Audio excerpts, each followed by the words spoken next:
Hello guys, so today I'm going to read Flat Stanley and the Firehouse.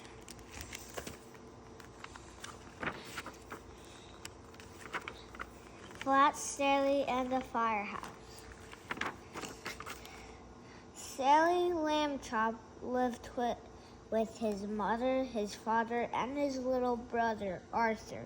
Stanley was 4 feet tall, about a foot wide, and a half-inch thick. He had been flat forever since a bulletin board fell on him. Stanley's family found it handy having a flat boy at home, and Stanley didn't mind helping out. Stanley held tool for his father while Mr. Lamb Chop repaired the car. Stanley helped Arthur practice his backflips. Stanley gave Mrs. Lamb Chop a perfect place to roll out pie crust, except when he felt ticklish. Stanley made a good stencils too. Hold still, said Arthur. Stanley held his breath. Arthur traced him carefully. Children all over the city were entering the poster contest for the fire safety month. I hope we win the trip to the firehouse, said Arthur. Me too, said Stanley. I have always wanted to slide down the pole.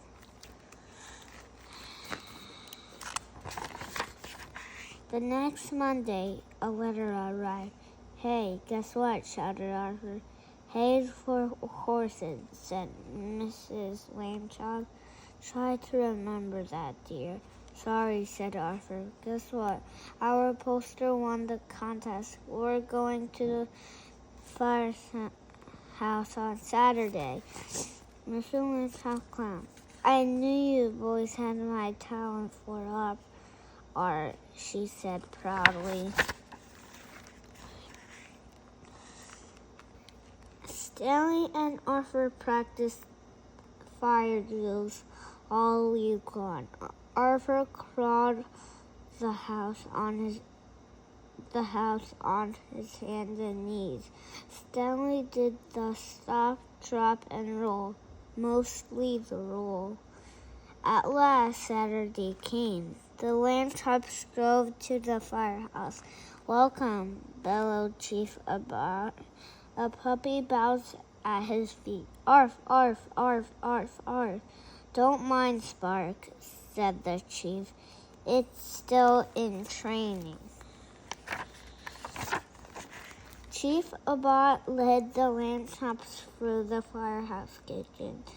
We firefighters cooked up some tasty meals, he said. Mr. Lamb Chop got out his camera. He took a picture of a pot of chili. Everyone went to the bunk room. Very nice, said Mrs. Lamb Chop. Can I see the truck, said Arthur. Of course, said Chief Abbott. He led everyone down the carriage. Stanley was disappointed. He had wanted to get there by pole.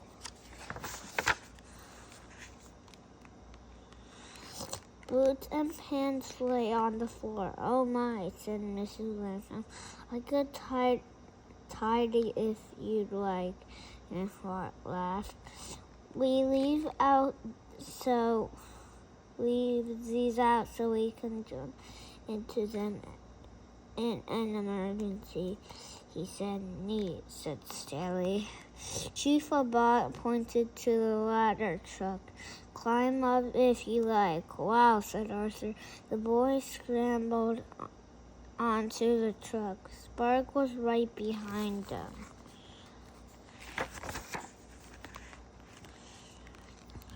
Suddenly, the alarm bell rang. Chief, Code 9 on Oak Street, called a firefighter. The chief turned to the lamb chops. How would it you folks like to come along on a rescue? A rescue? Will it be safe? Asked Mr. Lambchop. You bet, said Chief Abot. Code 9 means a cap up a tree. Probably Furball again. Mr. Lambchop looked at his wife. She gave a little nod. Yes, yelled Stanley and Arthur. Stanley, turn on the siren. Arthur, hit the lights, shouted Chief Abot. My goodness, is that necessary? Asked Mrs. Lambchop. No, said Chief Abot. It's just more fun this way. The truck raced out of the station. Soon it pulled up to a tree. A tiny cat shivered at the top. She's pretty high up this time, said Chief Abot. Spark panted at Chief's feet. All right, let's get her down.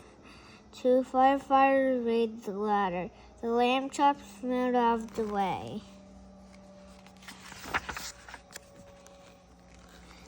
Spark started to bark. Arf, arf, arf. For a second, Furball froze. Then she jumped the other way. Furball, cried Chief Abot. He was too late. Furball was heading for the ground. The lamb chops looked up. Their mouths were open in surprise. All at once, Stanley threw himself on the ground. Grab my hands, he told her mom. Mrs. Lambchop grabbed his hand. Grab my feet, he told Arthur, but Arthur didn't move. Hey, shouted Mrs. Lambchop at the top of her lungs. Grab his feet, Arthur blinked. He grabbed Stanley's feet. Stretch, said Stanley. Arthur and Mrs. Lambchop stretched Stanley between them. They were not a second too soon. Boing, meow. Furball bounced on Sally's belly, then landed safely on the ground. The firefighters started clapping.